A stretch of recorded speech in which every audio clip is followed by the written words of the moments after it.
Welcome into the 2023 Fantasy Baseball Preview for the New York Yankees. I'm here with my boy Connor Thomure. I am Dave Eddy. Before we hop into this, go ahead and take a quick second, pop on down there, hit the like button for us. Do yourself the favor of subscribing to the channel. I highly suggest you turn on the notifications. That way you can get an alert every time any of these videos come out, or any videos that we have. We got tons of videos coming out on you name it here at Fantasy Six Pack. But we've got these baseball team previews. We got one a day coming out. So with those notifications turned on, you'll be the first to check right in on that.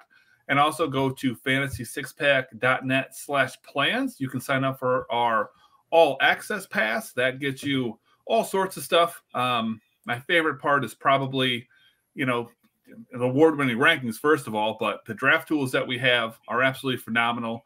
Will be huge help in all of your redraft leagues for all sports, but the baseball specifically is awesome. And then it gives you access to people like myself and Connor in our Discord channel, where we talk about all things. I mean, NFL, NBA, PGA, DFS, baseball, of course. I mean, you name it, we're there. But Connor, are you ready to get into some New York Yankee baseball? Yep, let's get into it. Fantastic, man. Well, let's go ahead and go with the starting lineup here. Up at the top, we got Gleyber Torres, followed by some guy named Aaron Judge, Anthony Rizzo, Giancarlo Stanton in the 4-hole, Josh Donaldson in the 5 spot, rounded out with Harrison Bader, Aaron Hicks, Oswald Peraza, and Jose Trevino behind the dish. So pretty solid lineup there all in all, but I think I would be absolutely fired if we don't talk about Aaron Judge right off the top, right? Dude had obviously a monster season in 2022.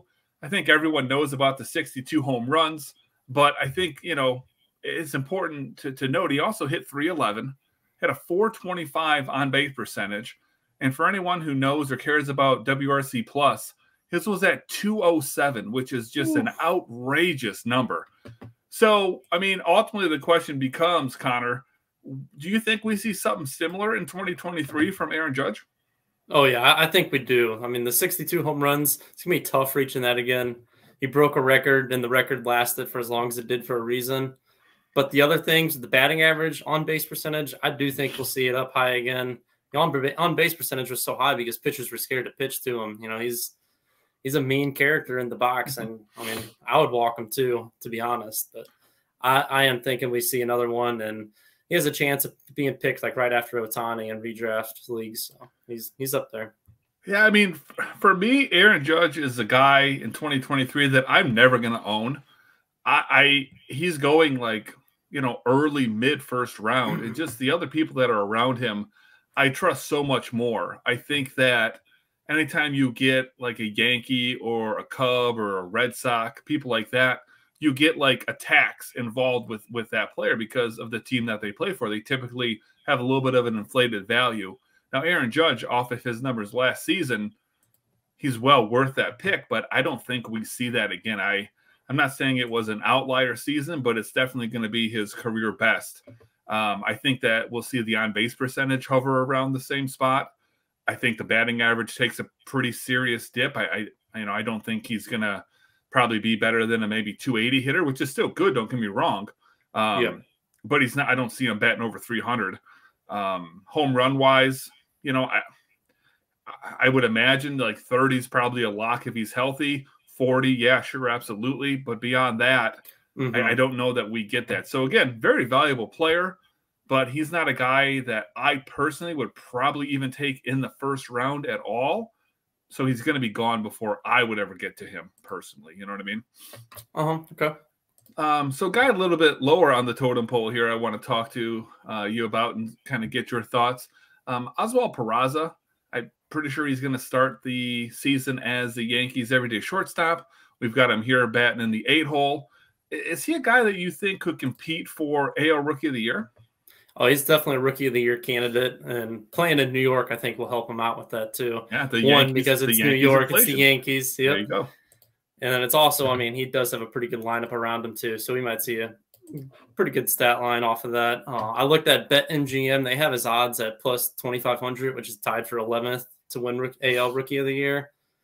So I think his odds actually might be a little bit better than what they're saying. He's got good speed, good hit tool, and he can reach double-digit homers and double-digit steals if they let him play every day. So I think he can.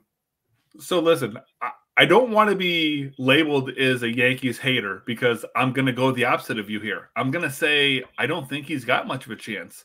And it's not so much about Oswald Peraza as it is about Anthony Volpe. I think that we are going to see him. I don't know if it's early in the season, but we're going to see him this season. And he is going to take that position from Peraza unless something crazy happens with Gleyber and, one of those guys moves over to second base. I don't see where Peraza is going to fit in that lineup unless, of course, Volpe comes up and he really struggles. But I just think the presence of Volpe is going to really eliminate the chance of, Peraza having any chance to win Rookie of the Year. Yeah, that's a fair point for sure. I think they had his odds a little bit higher than they did Peraza. Yeah, I mean, I would think so. Let's go ahead and pop on over to the rotation. Very good rotation here. 1 through 4 is about as good as it gets. Right up at the top, we got Gerrit Cole, new addition here, Carlos Rodon, Luis Severino is there, Nestor Cortez, and then rounded out by Domingo Germán. I mean, I think Gerrit Cole is, obviously at least in consideration for, SP1 this season. So where would you personally rank him amongst starting pitching? He could definitely be SP1, but I do have him behind Burns and Alcantara. So 3rd or 4th. Ohtani throws a wrench in there too. If you could pick Ohtani and play him daily at pitcher and utility, then he's obviously going to be picked over him. But yeah, I have Gerrit Cole 3rd or 4th. He's dominant, but you're also like paying for the safety. He's been one of the most elite pitchers for good 4 or 5 years now. He has the 2nd most innings in the last 5 seasons total. So he's going to be a safe pick, which cements him up there at the top. Yeah, and I honestly think that the balanced schedule probably helps a guy like Gerrit Cole out. He's not going to be stuck, in the AL East as often. And once you get outside the AL East, I feel like on average you have slightly weaker teams. So I think you're going to get, maybe 2 or 3 starts during the year where instead of going up against the Blue Jays, maybe he's going up against the Pirates or, going up against the Tigers or something. So I think that's a small bump for him as well.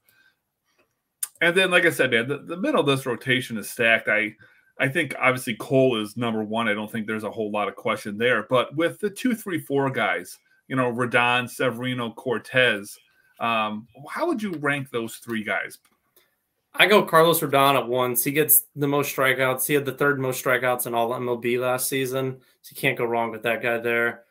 2, I can go on Nestor Cortez. I looked at his baseball savant page the other day. It's just bright red, flashing red lights at you. Yeah, it's amazing to look at. And then Luis Severino would be the 3rd guy. He can be a top 30 pitcher when he's healthy, but he just hasn't been healthy at all. He's had a major injury each of the last few seasons. So that's why I put him down there at the bottom.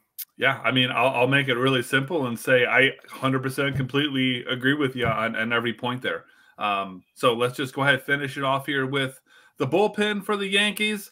And in the closer spot, I think pretty safely is Clay Holmes.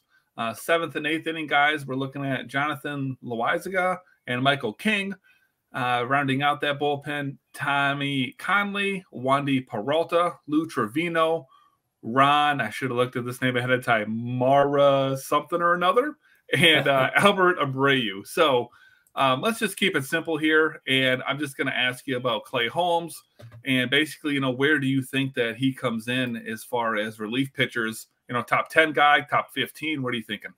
I think he's between 10 and 15 there, so top 15 guy. He has elite stuff. He's another guy whose baseball savant page is just amazing to look at. He had expected batting average was in the elite levels, same with expected slugging, and his barrel percentage at the top. So we could see top 10 from him, but I'm not completely sold on that. So top 15 for now. And I'll tell you, I could even go a step higher. I could say I could see him being, in the top 5. I mean, obviously the bottom portion of that, but if I had to bet money on, do I think it's more likely that he's a top 5 or top 15 reliever? I would put that money on top 5, honestly. Nice. We know the Yankees are going to win games. You know, he's the unquestioned closer there, so he's going to get plenty of opportunities. You know, he's shown the ability to strike guys out. He has good peripherals.